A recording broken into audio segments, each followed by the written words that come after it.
Thank you for visiting ChristopherMedia.net. At Jewelers Mutual, we're a little obsessed with jewelry. Obsessed like auctioneers with talking fast. 50, we're going to sold. Pop stars with auto-tune. Yeah. And dentists with asking questions. So, how did he propose? After they've put their hands in your mouth. Great. Yes, we've made jewelry our obsession for over 100 years. We love it so much we named our kids Ruby, Amber, and Opal. Venti soy latte for Opal? At Jewelers Mutual, we insure jewelry and only jewelry, which is why people who are also obsessed with jewelry trust us with theirs. Christopher Media, let's make some noise. Welcome to Beer Nuts, a weekly excursion into the world of craft beer, brought to you by MichiganBeerGuide.com. And now, here are the Beer Nuts. Oh, it is Beer Nuts number, I believe this is 154? Yes, sir. Yeah, and then we got another 6-pack tonight, so just going to kick it over to JR. I'm Chris. By the way, I'm Chris. I'm in Springfield, Missouri. By the way, oops. We got a great show here. Rather than introduce everybody, we'll just introduce ourselves as we go because we got a 6-pack. Got plenty of beer nuts and plenty of great beer from one of my favorite breweries, Tombstone Brewing Company, Tombstone, Arizona. Many of you have heard some of the offerings I've reviewed on past shows. When I first moved to Arizona, this was the closest brewery to my house and possibly the best in Arizona and one of the best breweries in the country. So very pleased to introduce Matt Brown. Welcome to the show, Matt. Thanks for having me. So Matt is with Tombstone. He's one of the brewers and I believe a part owner. So very special guest tonight. So we'll get right into things. We got a lot of his beers to review and we look forward to having him explain a little bit about the brewery, about what that brewery means to Tombstone, and about how these great beers are made. So before we start, we always like to invite all our listeners, please crack open a cold one and kick back and enjoy one with us, unless you're driving, of course, because the mantra of our show, as always, is that we're not a bunch of pretentious beer snobs. We just want to introduce more good people to more good beer. And let's get right to it with Steve V in Los Angeles. Welcome, Steve. Hello, everybody. How's everybody doing today? Great, but I'm thirsty. I'm good. I got a beer. Steve. Yes, okay. Yeah. So I've been lucky enough to start off the show, and the beer I will be tasting is the Oregon Lots, the IPA. It's a hazy New England-style IPA. It's a 7.1%. While everyone was doing all that yapping, I went ahead and poured my glass already, and it looks like hazy. You can't see anything through it. It looks like a cocktail of like pineapple and orange juice combined together. Smelling, it smells great. Very smooth. In the description, it has that it's with the hops come from Oregon, which I guess, the main Oregon lots, and it has Strata, Comet, and Amarillo hops. It's very subtle all the way through. For your new people to IPAs, this would be one that I would suggest because it's so smooth. In the description, it's peachy, tropical, citrusy aromas, but it. Like I said, it just tastes really, really good. It's a very good lot from Oregon. Nope. Yeah, it's very, very, very good. Hey, Matt, whereabouts in Oregon is this stuff from? Yeah, so the hops come from Crosby Hop Farms in Woodburn, so not too far south of Portland. Yeah, so it's, I don't know if you guys have, I assume if you're drinking it, you've seen the cans, since we didn't really draft this one very much. It's inspired by the Oregon Trail. I don't know how many of you guys have played that video game, but I did notice the 8-bit writing. Yeah, that's what we were going for. It was the first can where I was trying to figure out whether the TTB and the cola would be cool with mentioning dysentery in the label. We opted against that, but for those of you who have played the game, the idea is that it looks like the Oregon Trail, which is like a classic computer game with graphics that look just like this can. So we pixelated it all, and The idea is that, we get a lot of hops from a lot of places, and we select our lots. And these 3 Oregon lots were particularly exciting to us. So we came up with the Oregon lots idea. We wanted to theme it after the Oregon Trail game, without obviously inviting copyright and trademark problems. So we did the can with, the little box around the name was intended to evoke that, and the pixelated logo and the pixelated writing, the pixelated border and all that stuff. But our goal with this one was to just sort of showcase the unique Oregon products that we were getting.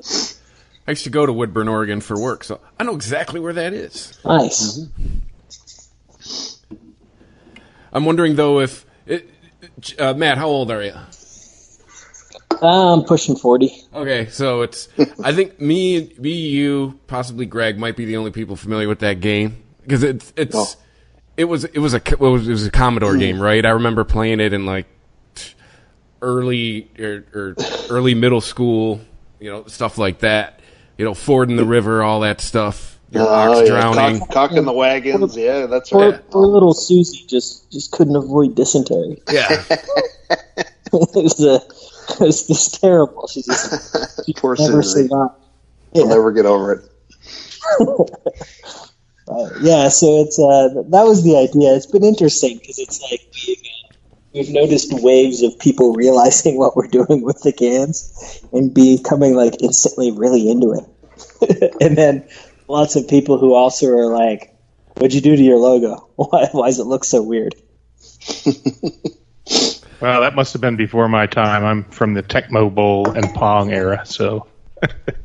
But wanted to ask you, Matt, on these Oregon lots, are are the single IPA, the double, and the triple? Do they all have different unique hops, or are they brewed with No, it's all the same lots from the same growers. A single to a double to a triple isn't always a 1 to 2 to 3 sort of deal. So, the ratios of everything, the grain, the hops, the alcohol isn't necessarily linear. It doesn't track in a certain way. It's just more based on what we think would make the best example of each beer showcasing the best of those hops. But yeah, it's they're all the same. I mean, it's the same base beer. It's if you want some technical stuff, it's Maris Otter, wheat, oats, and then our house yeast, which is a sort of a classic hazy IPA yeast, and then those hops. Great. Well, that's perfect because most of us here are home brewers, and we totally get that. All right. Well, thanks for the description, and we're going to move on to Greg in Dearborn, Michigan. He's going to introduce us to his beer. All right, thanks, JR. Thanks for sending these beers, and Matt for making these beers. These are so far excellent beer. Steve did an excellent description on the last one, and hopefully I can follow it up here. So the beer I'm going to be reviewing is More Hops. It's 7.5% ABV, 50 IBUs, 16-ounce can here, black wrap label here with that lettering for More Hops looks like almost like a hop coloring whatsoever. Nice pale green. So first indication of this beer, once I popped it, the aromatics of this just fill the rooms. I mean, it's just juicy fruit, tropical fruit, just absolutely gorgeous, almost like a peach and a pineapple, and just amazing. It's probably one of the best beers I've ever smelled, at least on the first initial reaction of popping it. So absolutely gorgeous. Pours a nice muted yellow, super hazy. You can't see through it whatsoever. Just absolutely gorgeous beer. So, I mean, the flavor smells great. I can't wait to take a first taste here. So here we go. Very much more of that same very juiciness, tropicalness that I've come to love from all these hazy IPAs, and this one is one of the best ones I've had. It's very light in the hopness. the bite is not really there. Maybe a little bit at the end, but it's such an easy drinker. It's almost, it's like you pour a glass of fruit juice, and you just get a little bit of that bitterness at the very end. This is a delicious, delicious offering. Just a little description. This says it's quadruple dry hopped, intensely aromatic and bursting with complex citrus and tropical hop flavor. This juice bomb IPA that borders on a double remains extremely drinkable, and I will attest to that. This, for 7.5%, this drinks like a 5%, more like it for me. So, weather is a little colder these days up here in Michigan. It's only 19 degrees out right now, but come like 80 degrees out, something like that, 85, this would be a killer beer. So, props to Tombstone for brewing such a delicious hazy IPA. Awesome. Thanks for such a great review. Yeah, when I first moved to Arizona in February, my brother-in-law lives in Sierra Vista. I stayed with him for several months till we bought our house. Whenever more hops came out, he asked me to go get him some at the brewery because he worked some weird hours.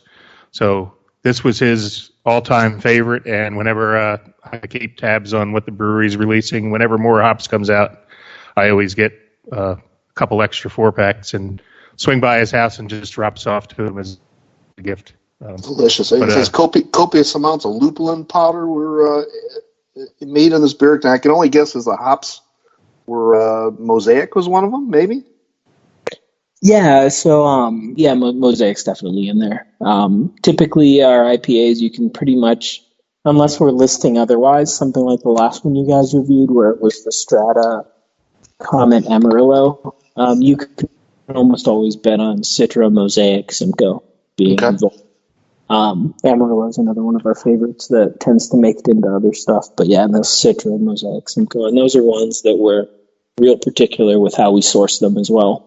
Although there's no obvious video game reference that necessitates a can for those like the Oregon one. This is true, right? But yeah, that's definitely, and the lupulin powder is a cool product. They're doing lots of interesting things with how they process hops these days.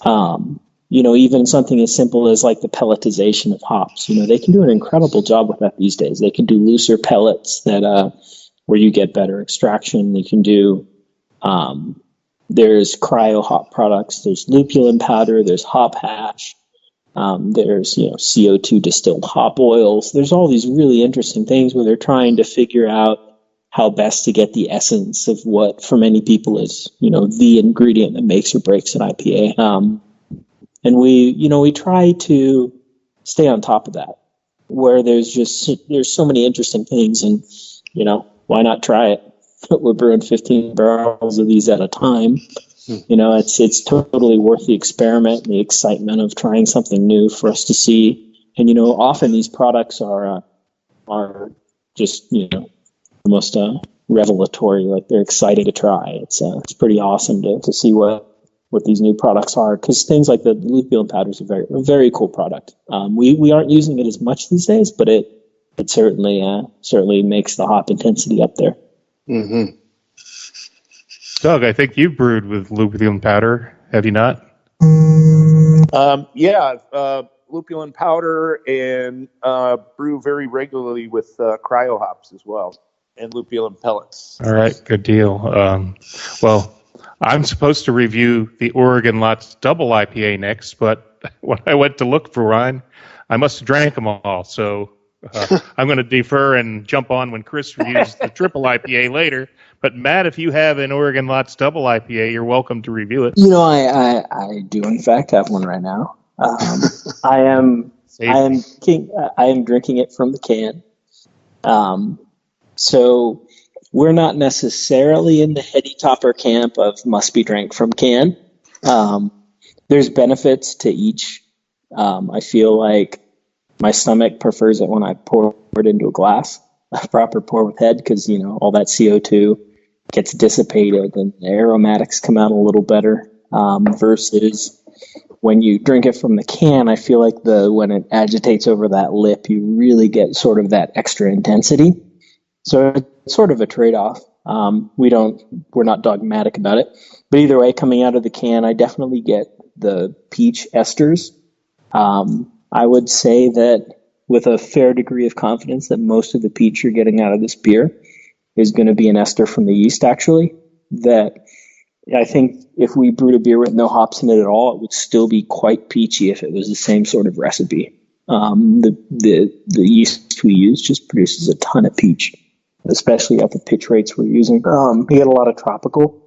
To me, the Strata comes across as like passion fruit. The Comet is really interesting to me because it's like you think Comet and you're like, I remember brewing with that in the 90s, right? Like it was, when you were making homebrew with the dregs from the packs at the homebrew shop, Comet was always the cheapest because that seemed to be what homebrewers got back then.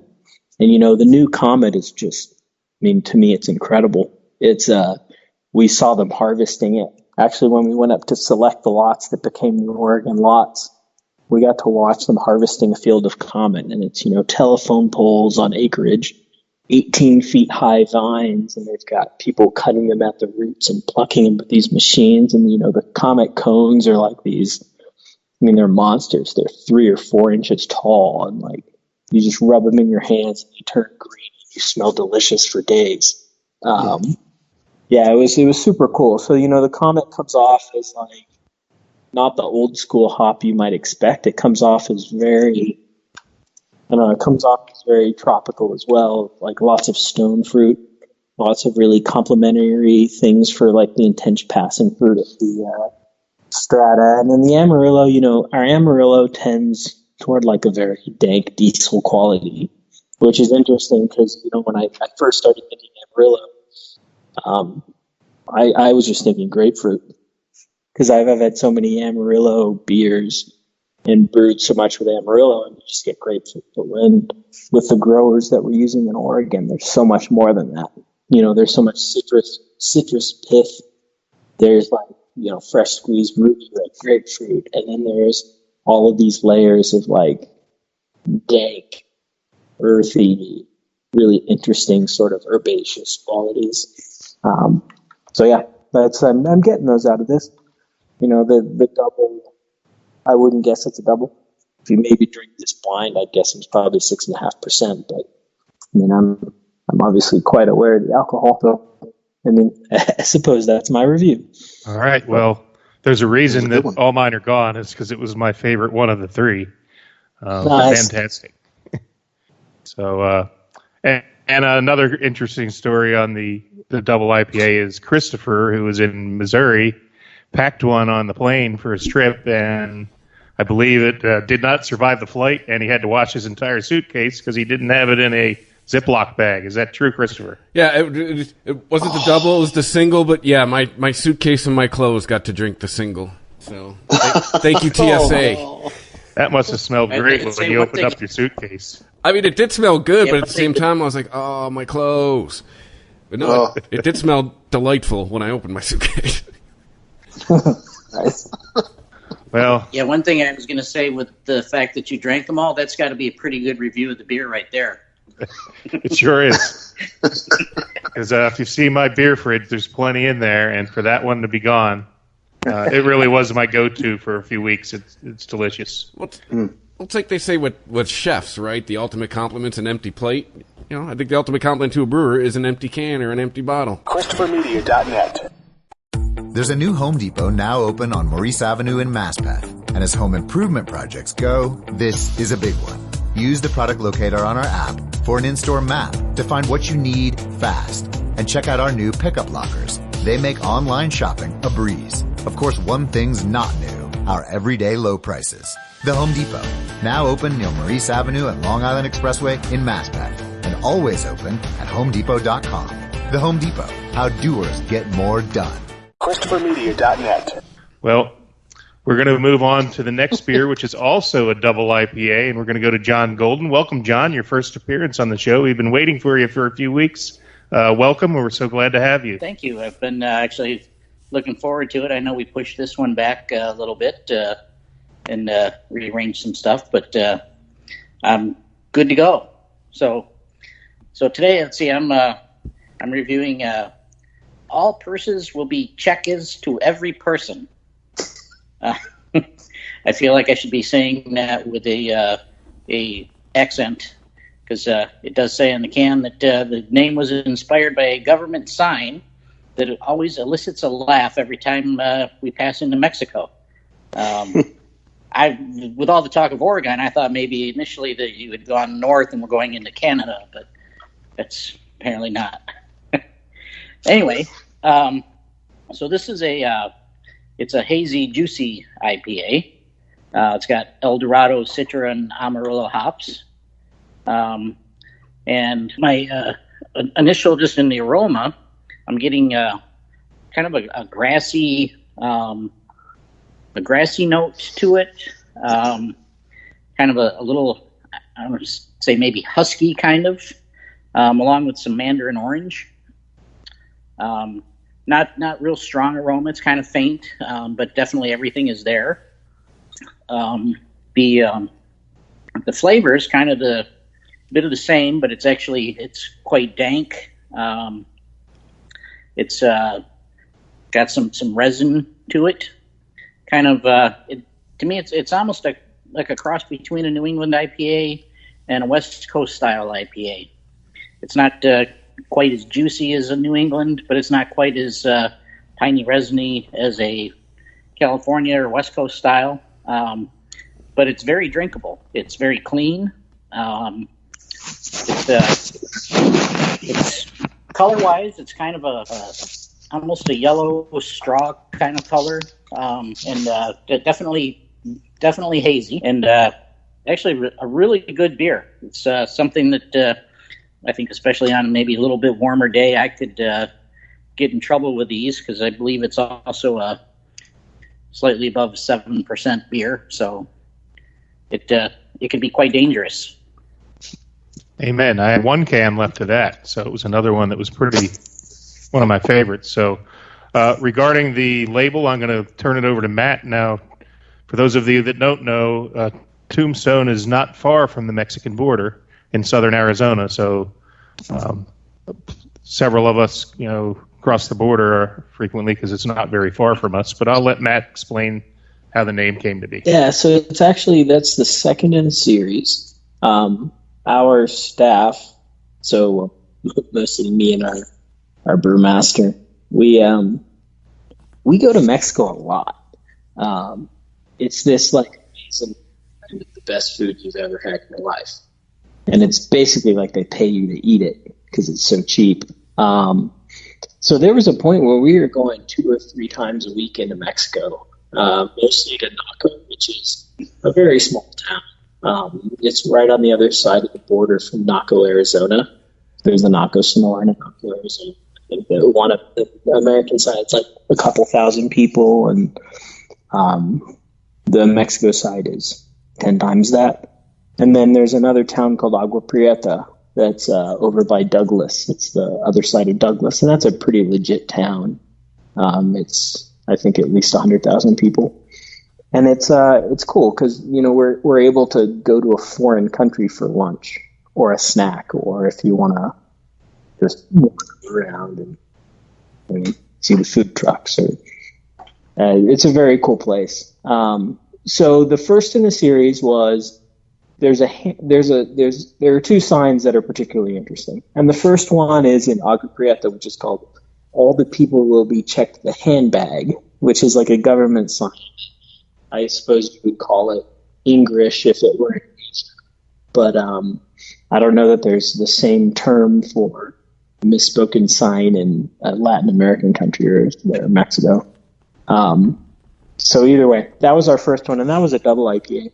And then we decided to make its little brother, because smaller than a handbag is a purse. And going into Naco, which is the smaller town, is a sign that says all the purses will be checked as to every person. So, unfortunately, you can't take pictures of the sign because of security measures. But we decided to do beers with each of those. So the single being the purses and the double being the handbag. We decided to make the cans look just like the sign, sort of, branding be damned. They're sort of indistinguished being our beers at all because it's just simple writing on a matte can. So yeah, we did that. We used the primary hop, and that's El Dorado, which we were expecting to actually be more dank than it was, and we were surprised that we got a lot of cotton candy and spun sugar sort of thing going on that I think was actually really nice. It complemented the dankness, and so that's how that came about. Yeah, I get a little. I guess I do get a little bit of the cotton candy. I hadn't really noticed it initially, just because I do get the dankness and the grassiness that's in there. But it does have that citrus. I guess actually lemon cotton candy is one of my favorites. It's hard to find, but nice. Although when we go, sounds good. I look for that next time. When we go across the border, though, we go to south and we end up in Canada. That's true. It's true. And when I lived there, I lived right across the river from Windsor and from Amherstburg, Grosse Ile. So I moved from the Canadian border to close to the Mexican border. All right. Thanks for that explanation. So pretty cool stories behind the beers. And now we're going to go to Christopher, who has his one surviving beer from his plane trip, and that would be the Oregon Lots Triple IPA. And I'm going to join you with that one, Chris. Hey, Christopher, am I in trouble? But it's Christopher. Yeah, he broke a beer. Yeah, hey, TSA broke a beer. But the Oregon Lots Triple IPA, I have to say, I've drank ahead, but this thing, I mean, Steve, you stole my descriptor earlier when it said it kind of looks like a pineapple juice, orange juice cocktail, but that's exactly what it looks like. It's hazy. And then you stick your nose in it. I'm smelling all the citrus. I'm getting orange. I'm getting pineapple. I'm getting grapefruit. And then right at the end, some danks coming in. Taking a sip. I'd say it's probably maybe a little bit just right over the hash of medium mouthfeel. And then I'm drinking more because I like it. And then it seems to me it's bitter up front and then right in back it gets nice. It gets sweet. It finishes nice and sweet. This is delicious, and it's 10% ABV. It's essentially it's the triple IPA version of what Steve had, but I mean same can, all that stuff. But man, this is good. Props to you, Matt. This is delicious because usually triple IPAs there's no booze in here at all as far as I'm concerned. As far as the taste, you're not getting any of that burn. So well done. Thank you. We resisted brewing a triple IPA for a really long time. It was actually, I think it might have been this year was our first. In fact, I think it was our first, was this year. We had resisted it because I wasn't a fan of the triple IPAs it had. And we the brewer. We had, my thing is they end up syrup and they end up fusily, and it's the sort of beer where if you bring it to Thanksgiving, you just got to find the right people to want to drink it. And what we were thinking was, let's make a triple that's drinkable.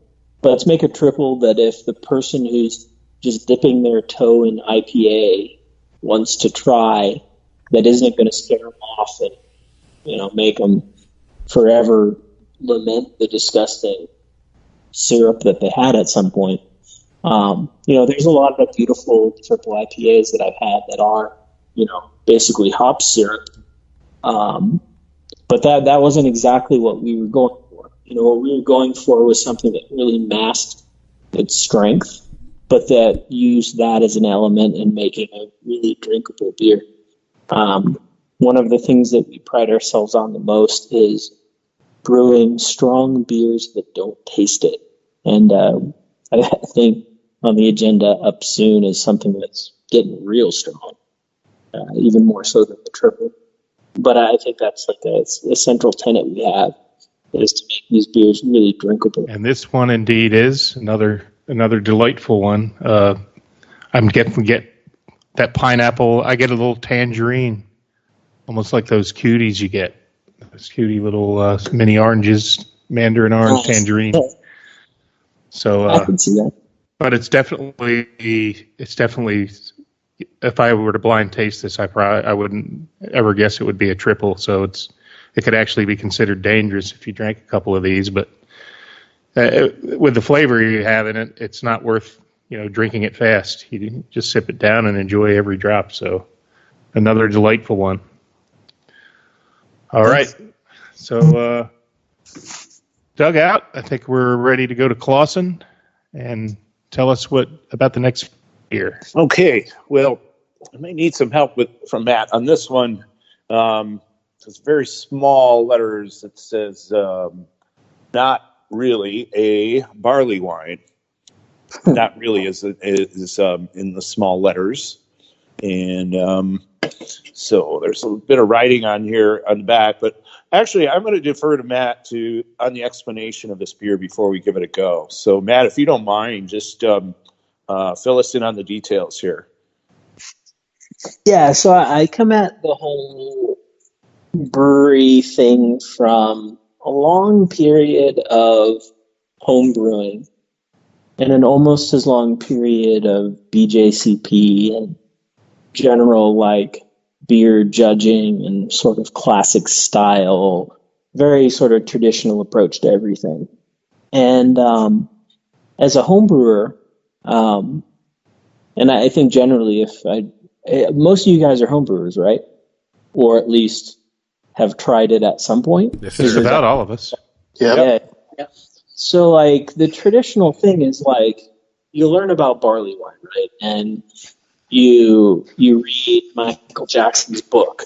You learn about J.W. Lees and Thomas Hardy, and then you get Jamil's book, and you see the brewing classic styles, and you see that these are beers that are the richest, most perfectly beautiful base malt in a long boil, and then aged, and they're low carbonation, and they're all these interesting things. But for the most part, if you were to do a survey of all the traditional English barley wines that sort of make this style, you would be looking at a single malt, single hop beer with a long boil, with a clean fermentation that's set down on base for quite some time to develop character. And these beers are normally Maris Sauter single malt beers. So when we started out, that was sort of the approach we took, is we made these barley wines that had our what I would consider characteristically textbook fermentations, where they're quick, they're very elegant and clean, and everything works out well. And then we would have boiled them a long time, and the strength would have been masked, and you would end up with a beer that it was at best an amber, most likely like a deep gold. And what we found was that people were complaining, even though I was coming from this BJCP, this is what it needs to be. And as we started to look at what are other breweries doing, what does our average consumer expect, they expected something that was basically a stout without anything roasty. So when we were looking at all the stouts that all the barley wines people were raving about, they were black. You could still read the newspaper through our barley wines. So what we did is we produced a barley wine, which is called barley wine. We barrel aged a bunch of different barley wines. We brewed one called Old Contention, which I thought was really awesome. And, we did that, and, they were popular, but it was interesting to see that the things that were really exciting, what I would consider sort of the beer geeks in our customer base, they were really just stouts. They were stouts without anything roasty, minimal sort of toastiness. So yeah, they were basically base malt and caramel, and but they were really dark. And so what we wanted to do was create a beer that sort of exemplified that. So but we also know that a huge amount of our customer base are these sort of purists with knowledge of the history and style of barley wine that would be quite disappointed if we called something a barley wine that wasn't. So hence the little stamp that says not really a over barley wine, where what we did was we focused on not adding anything that would make it into a stout, so no black barley, no roasted barley, no chocolate malt, none of that stuff that was going to push it there. But we wanted a beer that was darker, So we selected some darker malts, but making sure that we weren't adding too much roast or coffee or chocolate or any of that stuff to the beer. And so, yeah, that was the intent, was to brew a strong beer that, like all of ours, disguises its strength. And then to produce it in a way that, was sort of tongue-in-cheek, explaining, we know a barley wine isn't this, as a wink to the people that know when we were making them, when they were what they traditionally should be, but without also, not lying about what it is, since right now, if you make a barley wine, that's pretty much what people are looking for. So there's an awfully long explanation. No. I hope you guys aren't all asleep. It's all about give the people what they want. Brew to the customer base. I'm glad you were here to give us that description, because, when I was reading the back of the can, I'm like, this story goes deeper than that. And I knew that I wasn't going to be able to do it justice by just reading the can. And that's why we have you here, is to, firsthand knowledge of why something was done the way it was done. So get into, hang on one second. Yeah, and I was going to say one thing, too, is looking at the color of this, as a BJCP judge, I would have knocked you if you entered it as a barley wine. Oh, yeah, totally. No, and that's crazy.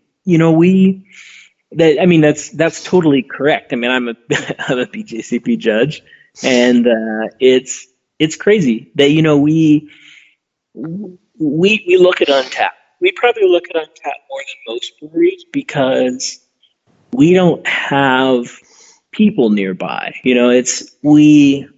have regulars. We have a base of people that come into the brewery, but most of our feedback, we've had 70, 80,000 reviews on Untappd.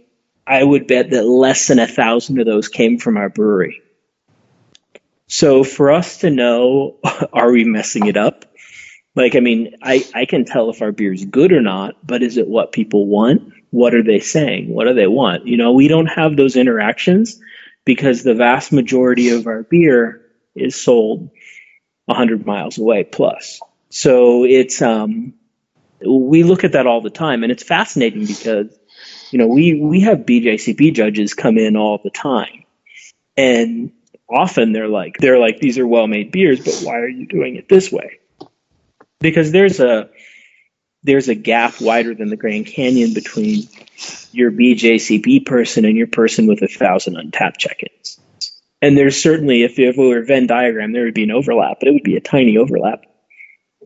That the person who's really knowledgeable about beers, like knowing that color's too dark, is totally different. Because what we were noticing was, especially with regard to a couple of barley wines, there's one of you guys is in LA, right? Yes. Yeah. So there's a blog called Don't Drink Beer. I'm guessing that you've maybe seen it. It seems like the guy's pretty prolific. He's real funny. He writes well. He's been real positive about some of our beers before. But yeah, it's been interesting because he reviews barley wines all the time. He has a Facebook group for barley wines. He's super into this stuff. And it's really interesting that what we were noticing is this guy has, 40 times the Instagram followers we do. And, we're in the middle of nowhere. So we're looking for feedback from educated people. And what we were seeing is he's posting barley wine after barley wine that are they look darker than they look darker than any Baltic porter I've ever seen. And it was just interesting. And we started realizing that. So we also noticed that the market was trending that way, and that when we would look on Untappd, it would be review after review of beer saying, this isn't a barley wine. This is more like an Imperial Pilsner or an Imperial Blonde. And you're like, no, that's not how it works, right? But that's what we were getting.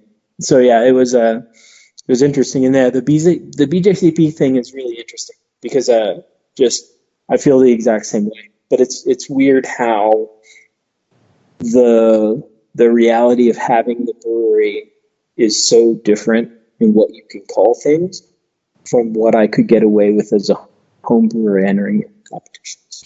So going back to, well, I'm going to get on my review here. So yeah, I find the color a bit darker than most, obviously. So and in the nose, I'm getting some hints of molasses and some esters, and I get some spice notes like clove. Definitely get some dark fruits in the nose as well.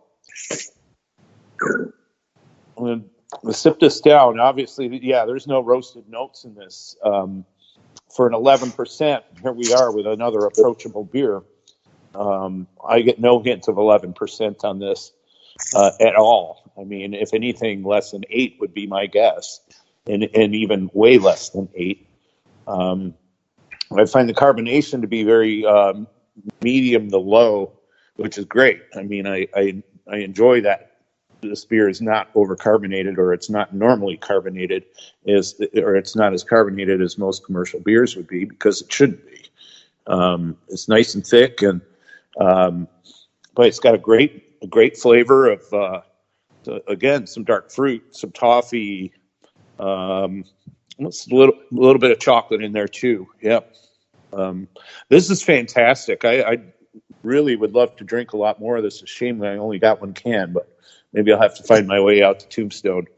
Well, we got 8 whiskey barrels that have been aging that for over a year. So, yeah. I think this really lends itself to a whiskey barrel. It's got, the tastes in it are subtle, and nothing's overpowering in it. So if you were to add a particular type of whiskey, or add it to a particular type of whiskey barrel, it would take on that characteristic of that barrel really, really well. So that you'd be able to distinguish, if you aged it in a Heather Hill barrel or a Jameson barrel, it would definitely take on those characteristics really, really well. Well, you nailed it. This beer. Heaven I Hill's really like the barrels. Awesome, thank you. Yeah, it's got a bit of vinous kind of flavor to it, especially as it warms up a little bit. Which is like, I think if, with the barrel aging, you get a little bit more of that whiskey flavor. It'll kind of contribute to that vinous flavor, and really, I guess, in spite of the color, make it really much more of a barley wine. I think that the flavor is really there for barley wine. Maybe a little more chocolate than I kind of expect, but it's it's a delicious beer. I mean, absolutely, I can actually push Doug over and take the rest of the can that he's got. I say go for it. Fortune favors the bold. I think that's worth the video right there. No need to worry, because you got a friend in Arizona here, and I'll be sure and send some north. Sounds great. Looking forward to it. ChristopherMedia.net. There's a new Home Depot now open on Maurice Avenue in Maspeth. And as home improvement projects go, this is a big one. Use the product locator on our app for an in-store map to find what you need fast. And check out our new pickup lockers. They make online shopping a breeze. Of course, one thing's not new: our everyday low prices. The Home Depot, now open near Maurice Avenue and Long Island Expressway in Maspeth, and always open at HomeDepot.com. The Home Depot, how doers get more done. It's 50 years of the ShopRite Can sale. Now, ShopRite does the can, selling lots of brands of everything in cans. Now's the time to stock up and save. Now's the time to stock up and celebrate. Shop the can sale at ShopRite. ChristopherMedia.net. All right. Well, we're going to take kind of a little break here before we go into the grand finale, which is going to be even stronger. But I just wanted to ask Matt a little bit about, to just tell us a little bit about Tombstone, about what this brewery means to Tombstone. It's a must stop if you come to Southern Arizona. To take the time to come out. The town is great, and the brewery's great too. So it's always a great excuse for me to bring the family to Tombstone, and I always sneak away to the brewery, much to my family's chagrin, but it's a great spot, and I'd just like Matt to tell us a little bit about what the brewery means to Tombstone. Actually, before you say, I also want to know, can you see the OK Corral from the brewery? If you climbed up on a high spot, probably. We're 2 blocks away, maybe 3. Yeah, so I mean we're close. The basement. And where's the pizza factory? The pizza factory, yeah. Tombstone pizzas. Just kidding. I don't know. I don't know. You know, we have. I think he's alluding to the frozen Tombstone pizzas. Oh, Doug had to go there. Oh, okay. Sorry. It's yeah, you know, there are places in town that will give you that frozen pizza. In fact, I believe Doc Holliday's Saloon will reheat you a Tombstone pizza. If you have Good grief. So, thankfully, not available at the brewery though. yeah, I mean it's not for lack of trying, but we yeah. So I mean, Tombstone it's a small town, you know, where on a good day 1,000 people. It's on a plateau in a beautiful valley above the San Pedro River. We got the Huachuca Mountain Range to the southwest. We have the Dragoons to the east. I think it's a beautiful spot. I'm partial to the desert, especially these sky islands, as they call them, these mountains that sort of shoot up at the ground, and you know the tree lines are above your head, and they're snow capped like right now. In fact, if you were to go to our brewery and look out back, you would see snow capped peaks. So yeah, Tombstone is primarily a tourist town, which is sort of interesting because they moved the county seat from Tombstone, which boomed in the 1880s.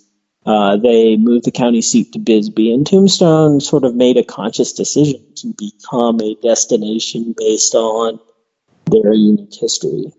So most of Tombstone is tourism.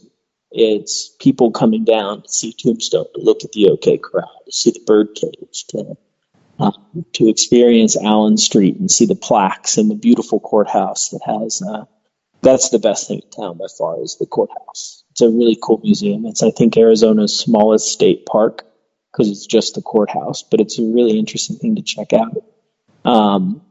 So yeah, I think Tombstone is through and through like a tourist town, but it's also very historical. And I think that there's a lot that's really, like, to me, interesting and worthwhile, and you know, about American history. The brewery is, you know, Tombstone is 3 blocks wide and 5 blocks long, so we're walkable to everything. And yeah, I think Tombstone is definitely, if you haven't been there, it's certainly worth coming down and check out, even if not for the brewery. Well, for the brewery too. So that's like I said when I first moved here, you know, I was like, where am I going to? There's really no brewery in Sierra Vista, which is probably the closest bigger town, which is home to a military base, Fort Huachuca. So it was only about a 20-minute ride out to Tombstone. So it was a delight to be able to just get in the car and drive 20 minutes. I'm about, you know, closer to an hour away now, but out here in the desert, an hour drive is nothing. And the drive is absolutely beautiful, so makes it worth it while. So if you ever get a chance, if you're in Arizona, make the trip. It's well worth the while, and please stop by and see everybody at the brewery. They would love to see you. And I guarantee you'll walk away with a trunk full of beer like I do every time I go. So we're going to get into our last beer. So before I have Doug and John have a bottle of Grand Cru, and I want Matt to explain. There was 5 different Russian Imperial Stouts released this fall, and of course I had to be there for the release and stocked up on some of those. So I'm going to let Matt go through the lineup of the 5 stouts, and then I believe they were cuvées into this Grand Cru. So I'll turn it over to Matt to explain the Grand Cru and the beers that went into that. Yeah, so I definitely feel like I've just been rambling on for this thing, but to give you an idea of the Grand Cru, this was a pretty epic, at least for our scale, an epic endeavor, because everything from the beer that started to go into it on it was all just labor intensive and time intensive. And so our Russian Imperial Stout was our goal of making the richest, most complex, thickest beer humanly possible, without using adjuncts. We didn't use xanthan gum or maltodextrin or any of those things into a beer, no matter how trendy it might be. So what we ended up doing was we settled on doing a re-aerated mash, which involves, since you guys are homebrewers, you basically brew a batch of beer, and you basically brew it like it's a no sparge batch.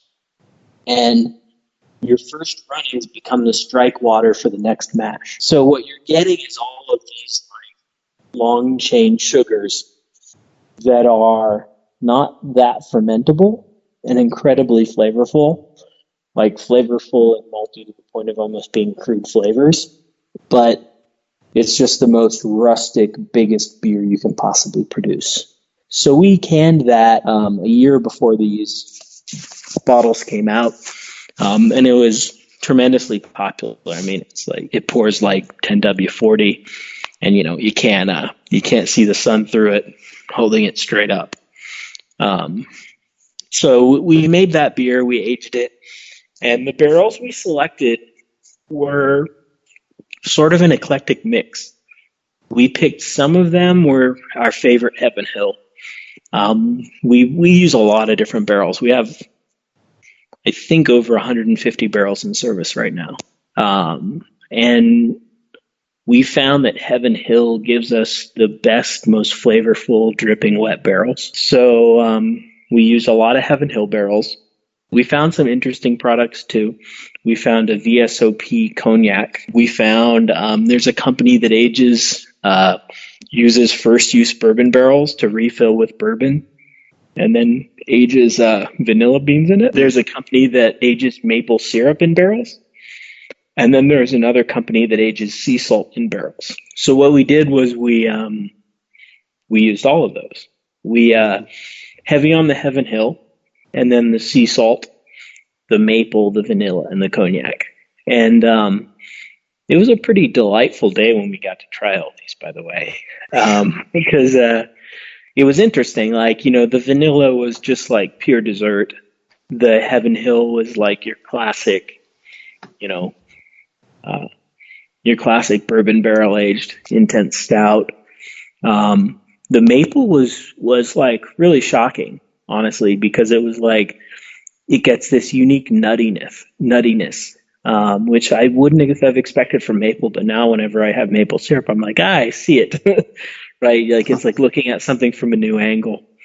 So yeah, the maple syrup was really interesting, and then the cognac was like had all of these flavors that traditionally make a brewer nervous.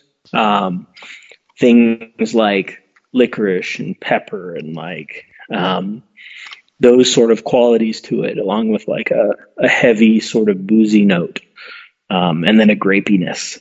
But the cognac was actually my favorite of the single variants. And then the sea salt was fascinating because we pulled the sea salt and it was salty. Like it was so salty it was almost sour. I don't know if you've ever experienced that with like how the salt, especially in like a Goza, accentuates the sourness because there's like a minerality and like sort of pungency that comes from it. So yeah, we did the sea salt. The sea salt variant ended up blended down, I think 3-1 to make sure that it was still like a drinkable beer, because who wants a 16% Goza, right? So we released each of those variants, and then what we did, which was a horrible day, where we sat down and figured out what we considered to be the perfect blend of the five.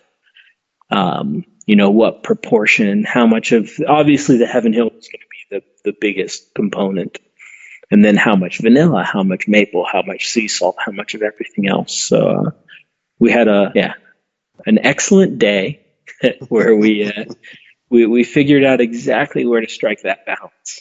And Yeah, the balance ended up where it is, which is predominantly the Heaven Hill. And then actually the VSOP, the vanilla, and the maple are in equal parts. And then the sea salt is a third of that amount, which is fascinating to me because I'm by myself, so I'm not cracking a grand cru. I mean, I have work to do tomorrow, so but I've had one on. Yeah, we are. Days ago. Nice. You guys are true patriots.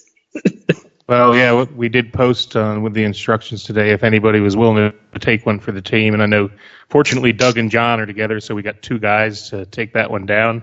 But thanks for taking one for the team, guys. I got one here, but I can't fly that mission solo, so it's all in your hands. So go take it away. Not all heroes wear capes. So first thing I want to say about this is my initial impression was like, this reminds me of Founder's Canadian Breakfast Stout. And that was before I heard the description of what all was in it and everything, because I tasted the maple, I tasted the bourbon barrel. I did get it's kind of I took a sip of it, and the first thing I get is I get the saltiness, and then the vanilla and the VSOP kind of permeate through the whole thing, along with the maple in the middle, and then it kind of finishes with the bourbon. And this is actually better, in my opinion, than the Founder's Canadian Breakfast Stout, which Thank is that's a pretty high compliment from me, because I think that's the best beer that Founders makes. This stuff it's fantastic. The complexity, it's got all these flavors. They blend so perfectly well together. I can't find any fault with this at all, other than that we only have one bottle. What are your thoughts, Doug? Well, I think on the so earlier we were drinking some pretty high ABV beers that had some extreme drinkability to them. They weren't the alcohol content was highly masked, and I think on this one it goes the other direction.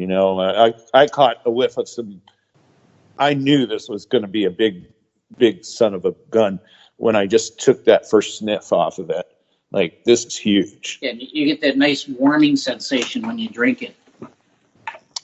This one has a really nice carbonation that lingers in it, and the head is just this beautiful tan color.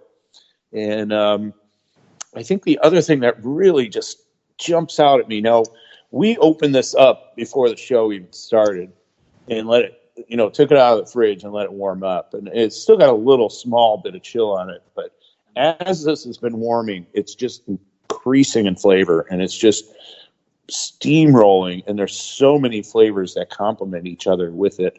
Thank God you were able to explain how all those barrels were done. I mean, that's genius stuff right there. I mean, taking salt and vanilla and maple and just, it's almost like you're making a stew, but you're using the beers that have those distinct qualities in them, and then cuvee-ing them. That's amazing. Well, I like the idea too of the first runnings from the first batch becoming the strike water for the next. That's the complexity that adds has just got to be, exponential. Yeah, it's fascinating, and I mean, it's certainly not good from a time perspective or an expense perspective, because it obviously impacts our efficiency, and staff morale hits all-time lows during those brew days, especially since as homebrewers, you guys know how fortunate a stuck sparge can be. Oh yeah. Imagine if your strike water is 10W40. Jeez. So, well, another thing that I find really impressive about this beer is that the barrel is there, but it's not overpowering. Yeah, I get the bourbon off of it, but I really don't get the wood, which is actually, I think, a benefit. I mean, I don't mind a little wood flavor, a little oakiness or something, but sometimes there's not enough. There's too much wood and not enough of the bourbon or whatever the spirit was that had previously been in the barrel. Or there's a burn to the stuff that's been in the barrel, and there is no burn on this. Absolutely none. No. I mean, it's high ABV from the nose of it, but it is drinking fantastically smooth. Well, and I think that's where the maple really plays a big factor in it, is that it just smooths everything out, just mellows everything. I mean, even the salt. I mean, like I said, initially up front, I get this saltiness, but it's immediately replaced by all these other flavors. Yeah, thank God we got a little bit left in this bottle yet. Woohoo! Yay us! Happy Thursday to you. Yeah, you have no idea how tempted I was to break mine out tomorrow. JR, I got to tell you, I mean, a lot of times I would shy away from drinking a 16% or close to it bottle on my own, a 22 or for that. But this is something I'd make an exception for. I'd make an evening of it. I wouldn't mind it at all. Well, he did bring in a professional to help him. Yeah. Well, I'm glad you guys are together, because I doubt you would have taken that leap of faith. Not with these other ones, no. Well, when we released that base stout, the Russian Imperial Stout, which, by the way, we're going to do those in cans again in the next couple weeks. It'll be that one's 15.6, 15.5 to start with, and we do it in cans. And I think our price point ends up $16 or $18 a 4-pack, which is, I think, pretty affordable for a really good. Yeah, for the equivalent of a 4-pack of 16. For the 16-ounce cans? Yeah, so you're getting 64 ounces. Yeah, 64 ounces of a beer that's stronger than most red wines. Send to Michigan. So, but what was crazy is the first time we released that, we were having people tagging us on Instagram and Facebook where they were like, "I just killed a 4-pack." Just oh my. Yeah, well, we got a brew here, so who are we to judge? But wow. Yeah, maybe take it easy. Plus, it's drink your water. Yeah, right. Hydrate properly, people. I don't know. I've been there and I've done that. I mean, we're laboring. In Michigan, we call that pre-gaming. Yeah. We get the I mean, where's Uncle Pete when you need him? He's the guy. He's the guy who sets up the tailgate before the beer fest. Yeah. Well, and I remember, when I was close to, I was not too far past 21 years old. Storm King was finally being distributed where I live. I don't know if you guys have ever had Victory's beer, Storm King. Oh yeah. Yeah, and it was a revelation. Some all that day as well. Strong. Yeah, and it was just amazing. But there were probably a dozen of us who couldn't figure out why, when Storm King came on the market, why we kept waking up late with the dark stains on our shirts on the couch.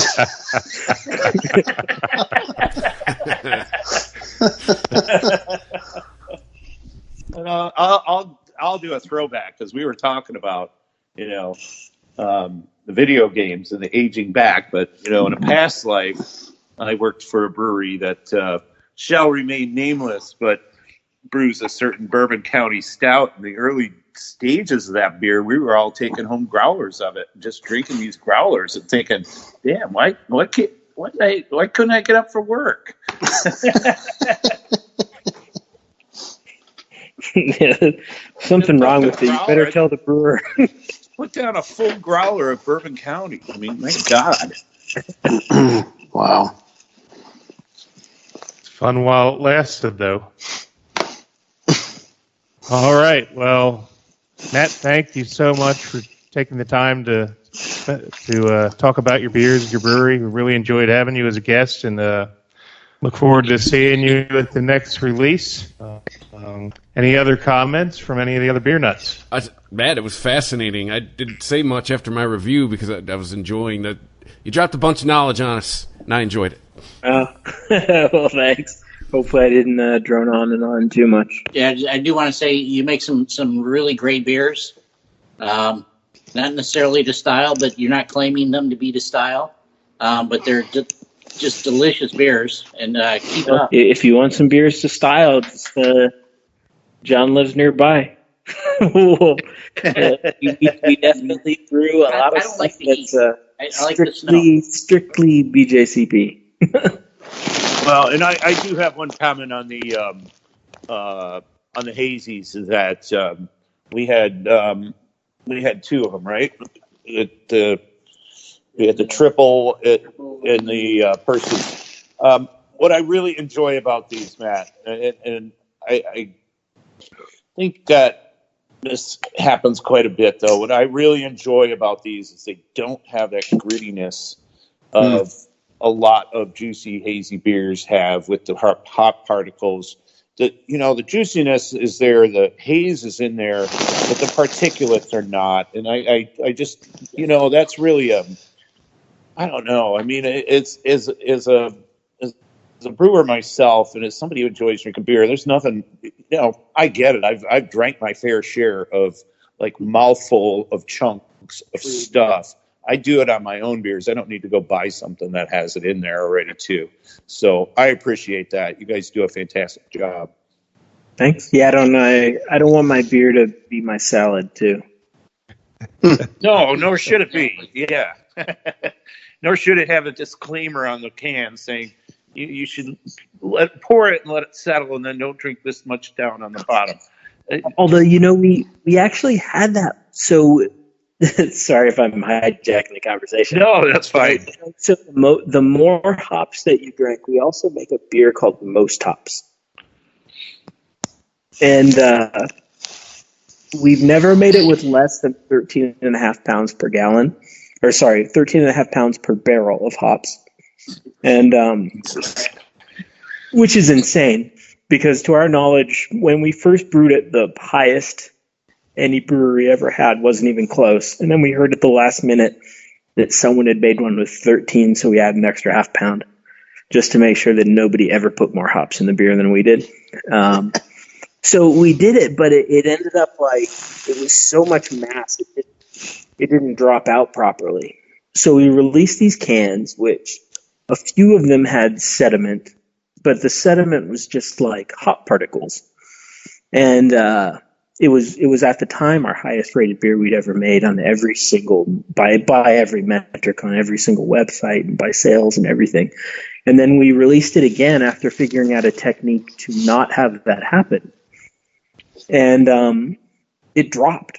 Like people were upset, and like we couldn't figure it out. We were like, we gave you a product that had a flaw, but you still loved it. We were apologetic. We weren't even sure we were going to release it that way, and you loved it. So we fixed all the problems, and it tastes the same. And then you didn't like it as much. So we actually ended up re-releasing that beer, our third round of it. We announced, the floaties are back. And they actually weren't as bad as the first batch, but like it was crazy. People waited in line, and it was just like, wow, what a weird world we live in. it's like, all right, it's Wonderland now. No rules. Let's just, we're not going to do it again, but it was interesting to know that it can be done. Yeah. So it turns out that for us, not having floaties in the beer results in complaints. Go figure. Yeah. Well, as I stated previously, when I first moved here, my brother-in-law told me, whenever you see more hops there, grab me some. But that's his favorite. So. Mm-hmm. Well, all right, guys. Well, all you beer nuts, come on. This is your invitation. Come on down and visit us down here in southern Arizona and check out Tombstone. So one of us hits the lottery. We're all flying the others down. There you go. There you go. In the meantime, start saving in your piggy banks because it's well worth the trip. All right. Well, thank you again. What's that? Saying this is a tough episode for you, JR. It's like you were trying to rate your children in order. Well, I've reviewed several others earlier, so Several other. we only did what, 6 children or? Both. I rate my children by I have my favorite son and I have my favorite daughter, Oh, easy way. and I have one of each. I got 2 boys, and they're 11 and 15, so I'm now a referee. Pretty much. I'm thanks to Doug's next door neighbor, I am done with that. He made me quit coaching. Actually, his next door neighbor's kid. Said, "Okay, I'm done with coaching. That's it." Well, I would like to shout out to Uncle Pete, who's normally on the show. He visited Tombstone Brewing with me like about a month ago when he was here visiting, and was kind enough to mule all these great beers back to you guys. Yeah, thanks, Uncle Pete. He had a prior commitment tonight and could not join us, but we're thinking of you, Pete. Thanks for muling, and hopefully we'll have you on the show next week. So, again, thank you, Matt. Really appreciate you joining us. Yes. Your comments were really enlightening, and I look forward to seeing you soon down in Tombstone at the tap room. Awesome. Yeah, let me know. Flight on me. All right. I'll hold you to that. All right. Email me. All right. All right, Chris. I think it's time for you to send us to Mexico City. What? That's what you do, but yeah, it's at Beer Nuts Podcast on Twitter, at Beer Nuts Podcast on Instagram if you want to show us what you're drinking. ChristopherMedia.net is back up. Thanks to all of you who went through some growing pains for a week and a half there, but it was because we've gotten too busy. Our website's gotten too busy in 2019. It's a big year for us, so thanks to everybody for that. And ChristopherMedia.net's back up and running. We're on Spotify. We're on Apple Podcasts, Google Podcasts, the iHeartRadio app. And Beer Nuts, not going to give out the email yet. Got to get the emails back up and running. But just remember, the social medias where you hit us up for now, at Beer Nuts Podcast, Twitter and Instagram. And that's it. I believe it's time to go down to Mexico, JR. Hey, not too far from Tombstone, but as they say in old Mexico City, ChristopherMedia.net. Reinvent yourself at UCLA Extension. Explore continuing education programs to enhance and expand your skill set. Gain real-world skills taught by industry experts that you can apply immediately. Learn from anywhere and choose from a wide variety of online courses in entertainment, digital technology, business, engineering, and more. Winter quarter begins January 4th. Learn more at uclaextension.edu. Of all the streaming services out there, only one is different. Discovery Plus. It's the greatest collection of real-life entertainment on the planet. 55,000 episodes of food, love, true crime, home, from networks like TLC, HGTV, and tons more. Yes! With stars like Chip and Jo, an exclusive new series from 90 Day Fiancé, all in one place. Bam! Discovery Plus. Stream now. Stream what you love. ChristopherMedia.net. If you like this show, please tell a friend. Please make sure to rate and comment on all your favorite Christopher Media shows. Please follow us on Twitter and like and share us on Facebook. You can subscribe to all ChristopherMedia.net shows for free on ChristopherMedia.net. Thank you for listening, and thank you for visiting ChristopherMedia.net. Thank you for visiting ChristopherMedia.net.